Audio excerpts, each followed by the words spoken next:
So I have a piece here that's quite well known. It's the Moonlight Sonata, but it's the last movement of the Moonlight Sonata. And here's one where I'm sure most people who've practiced and learned it in a conservatory probably spent some time doing rhythms.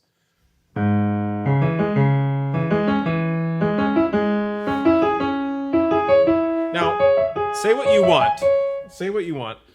It's helping me notice my thumbs. And then I can do it. And it's helping me notice my fives. And it's helping me feel the hand shapes. Hold on. Let me give the case. Let me make the case. Absolutely, I think it's great. And then I can do this kind of rhythm. And now I'm noticing that interval, right? The sixth, the fifth, etc. So this kind of pausing for a moment allows me to sort of freeze time and notice shapes, hand shapes, keyboard geometry and geography, checkpoints in my mind, right? It can help me just sort of store information so that when I am going faster, I have, all these checkpoints are sort of embedded and it just sort of flows, right? So it's also intellectual work. I'm building the passage into my mind and I'm trying to feel out its patterns when I'm doing that, right? So is that so bad? Okay, so I want to say this. First of all, why can't all of the things that you're talking about, which are valuable, intervallic relationships, all of that, why can't that happen inside of the choreography needed to play the passage? Okay, fair point. Okay, so I don't think they're mutually exclusive. Sure. Okay, the second thing is, while you're doing certain things, when I look at that passage and see what makes it tick, you're actively working against yourself. Okay, could I actually play it up to speed and so you could, because I was just sort of trying it. Yeah, with but I'm rhythms. just saying. But I'm saying if what I'm talking about, what you're asking me first is about the practicing that method. Yeah. So what I want to say about the passage is that when you stop on the thumb, that's actually the first note of a group. That's a beginning. That's not an end. When you practice it the way you're doing it, you're making this the end. This is the this is the end. And well, here's the thing. If you look at grouping, what she discovered is that the brain works best when it creates a dominant direction. What do I mean by that? The dominant direction here is 4 notes up. So it starts from here. It's going to there. When you stop the momentum and you start up like this, well, maybe you make a switch when you go into speed unknowingly, but not everybody will. It's more, some people will actually do that. It's more that I like feeling sometimes that I'm not always spread out as an octave. Actually, plenty of this.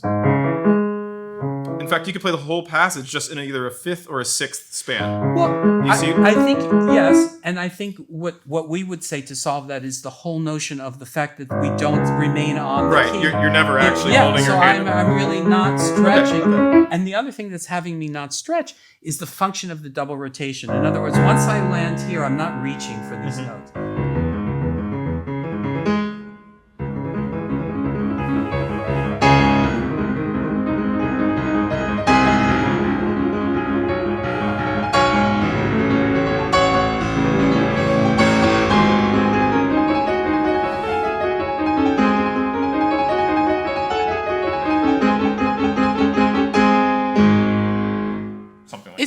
Look, the point here is not what I'm hearing, you play very, very well.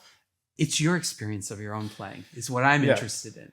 I want to help you feel if something you feel can be easier or better, then I want to interject. Now, I noticed to my eye, but I have no way of knowing actually because you're playing very fast and so it's all internalized. Yes. But I think that your thought is to move over to the 5th finger. Maybe. Well, you might be right, but I'm not conscious of that. Okay. Can you do it once more and see if that's what you're doing? Maybe it is. Yeah, I think I am worried about that.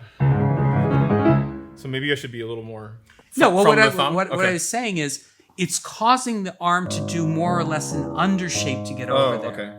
Now, the problem with that undershape is when I do an undershape in a place where an undershape is not supposed to exist, then it does something bad, which is it brings my thumb over to here, and then I have to to twist back. So there's this like excess motion. Right. So I see you effortful in getting back to your thumb, which you also trained to stop. So the double whammy of twisting over there and stopping on that note, I think, creates more difficulty than you need in the passage. So let's try some things, okay? I should show this, though, so maybe I can see. Sure.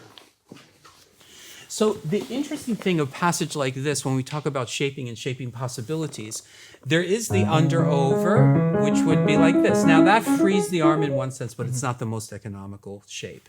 The most economical shape is one that comes 1, 2, 3, 4, 5 notes over. So what does that mean? I'm moving laterally, but I'm not moving laterally in a circular way. I'm moving laterally as the rotation takes me over there and puts me right where I need to be for my thumb. So you can see there's the effort to go up and back and up and back creates a lot of tension. But when I do it like this, I'm basically look like I'm not moving. Right. I think. But there is a shape going on. There is. Just very this is the shape from thumb to thumb. So it is an undershape. It's just it doesn't require some kind of circle. No, it's an overshape.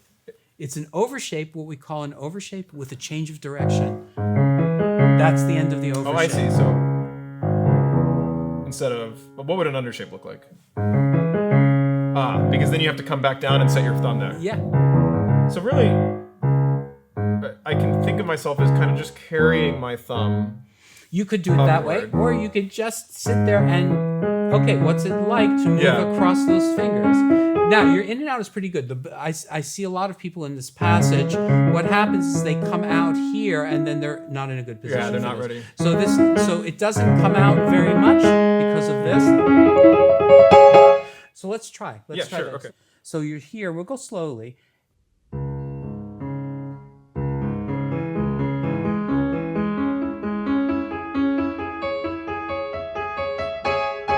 It doesn't feel like I'm moving at all. Yeah. I needed to keep my elbow in. That's right. Oh, okay.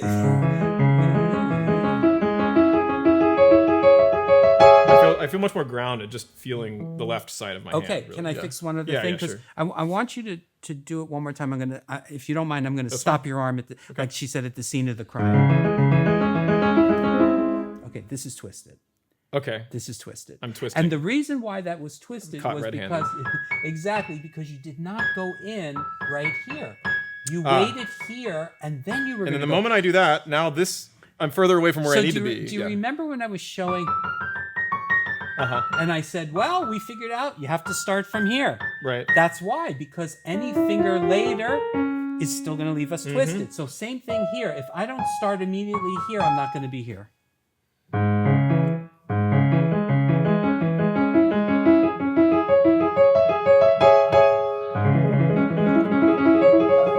Yeah, okay.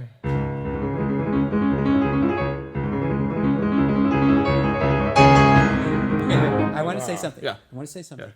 What I heard was that the two notes in between the main beats were far more even this time. Okay. Did you hear it? Yes. I mean, you don't have but not all of it felt uneven. No, I mean, not all of it felt even, though. I did hear that. I just because, wasn't totally happy. Look, when the arm, remember I talked about shaping and the wrong shape can pull you off the bottom of the key? When you do this motion, these notes, you have to struggle to make them even. When the arm stays right there, you feel you have all the time in the world. Yeah. That's it.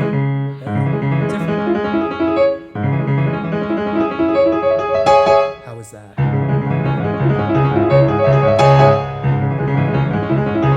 I like it.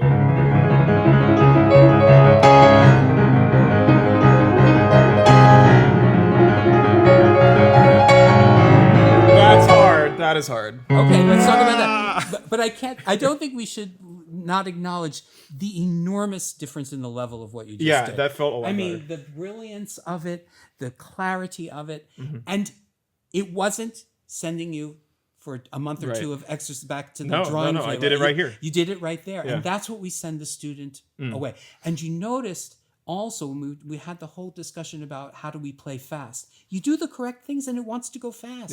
Yeah, that's it right. wants to go fast. So that's very interesting. Okay, so now this is very interesting moment here. Yeah. when you come to this moment where okay, let's take a look at this and what's happening. It's a fourth finger problem. You're going to 4? Well, even if I went to 3, it just feels trapped in there. But I need to be really feeling power. Okay, let me ask you a question. Yeah. Are you coming out to 2 and 3? And then back in? Well, I use 4. I go 1, 2, 4. I try to just stay in and just have strong fingers. I don't know. Yeah. Okay. Okay, we're going to do this a different way. Okay. So remember when I talked about the C major scale, how when you move from 1 to 2, you get a little bit higher? I want you to do that here. I want you to get a little bit higher. And the 5 is on the way down to the thumb. So what do I mean by that? If I have a 1, 2, 3, 4, 5 note shape, my high point is here, 3. And see, and what I noticed also, I want to say in the opening, because our ear goes to the high note, it also tries to trigger our arm to go high to the high note. And what I want to say is, what would you feel like if you played on the way down to the 5th finger and not on the way up? Oh, I see. So high point, now down. Yep. Well, it was already going really well. I bet it would go even better, right? Yeah. Let me try. I just want to go with your arm a little bit to coach it a little bit. Okay. On the way down to the thumb.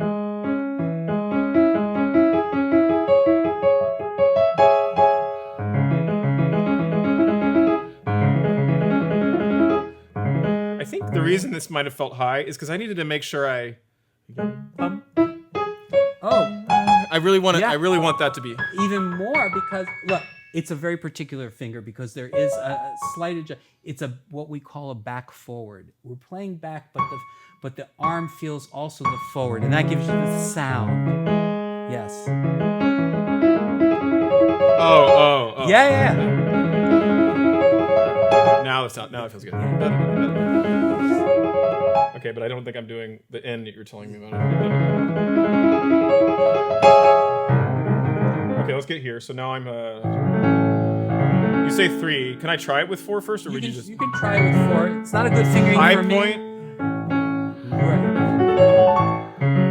Well, this feels weird if I need to come back down here. So maybe I do need 3. Well, get higher to 4 actually. Yeah, good. Now, can you come out a little bit on the 2 and 4? Good. And then forward and down to the. That's right. That's right. I see why 3's better. Because it gets me to the.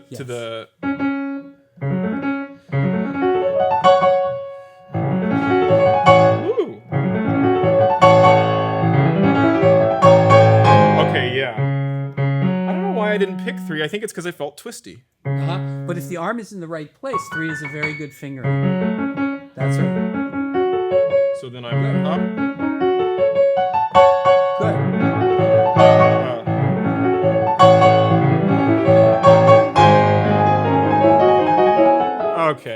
Okay. I hate this kind of thing.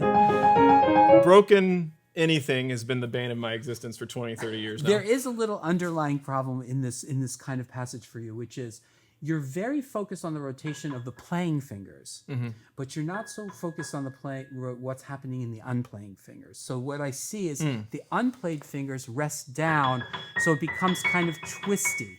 Yeah. You know, what if you just spent a moment and just went there. When you go to the thumb, have a sense that 2, 3, 4, 5 are together with you. They don't have to be over there logistically, but they have to feel inside your body that they are participating as a unit. That's it. Instead of, what were they before? Well, you had 2. Remember I talked about when you play an octave, what is the position of the unplayed fingers? See, you're trying to get them in the middle. I was trying to get them evenly. Let them go over towards the 5th side. Okay, but see, I see these fingers rested down. So it should just feel like the natural part of my hand and not... It is part of your hand. It is part Bob, of my your fingers hand. are a part of my hand. That's it.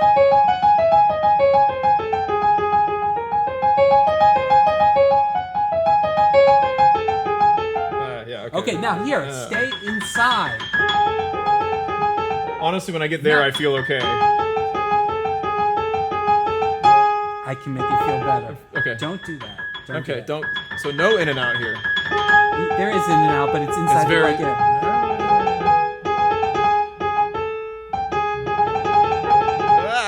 No, you're coming out too far. You're coming out too far. Oh, so I just dropped the pinky in here. You know, you have a wide hand. Can you do the seventh with a 4? It feels weird, but yeah. Okay. Well, maybe, yeah. Maybe. I didn't think you could. Maybe. Yeah, maybe. I mean, it's possible with it's a 5. It's just bigger motion. Yeah. I like the 4.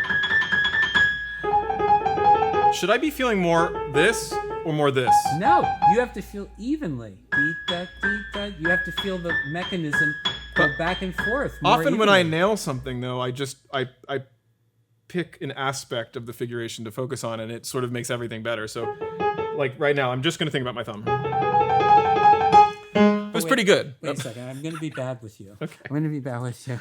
You've been through many degrees in higher learning, and you're a brilliant guy. Too many. Yeah. Why are you still having that problem now?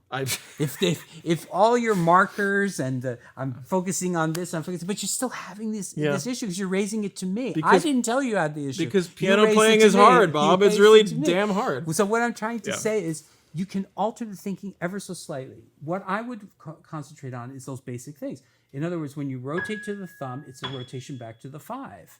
Okay. So, and it's equal in both directions. So when you go back and forth, don't pick favorites. Right, because I just picked the moving line usually, and then I hope for the best. You're playing favorites, and your 5th finger's suffering. That's right. Okay, now I have to get scrunchy. I don't like the fingering that you like. Okay, I honestly never thought about the fingering because I hate every fingering because I hate how scrunchy my hand gets here. Okay. No, because I'll show you and why. I'm up on I'll show you very specifically why. Okay. Okay. Sorry. This part you do really well, but here you stay in this position, and this is what's making that hard. So, should I stop using 5?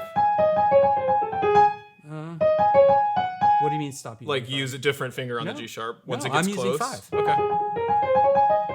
Let me see. Right here, move across. Now start a new group coming down. Okay. Okay, so I just... So that's a group, okay. It's a grouping, and it's also a position of the forearm. Okay.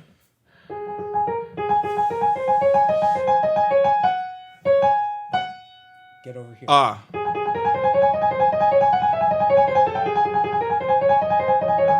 I just have to get over here. I just need to be here instead of there. So, I mean, you can have all of your theories about the markers and all of that stuff, but I think biomechanically we have to discover what's ultimately holding something up. Right.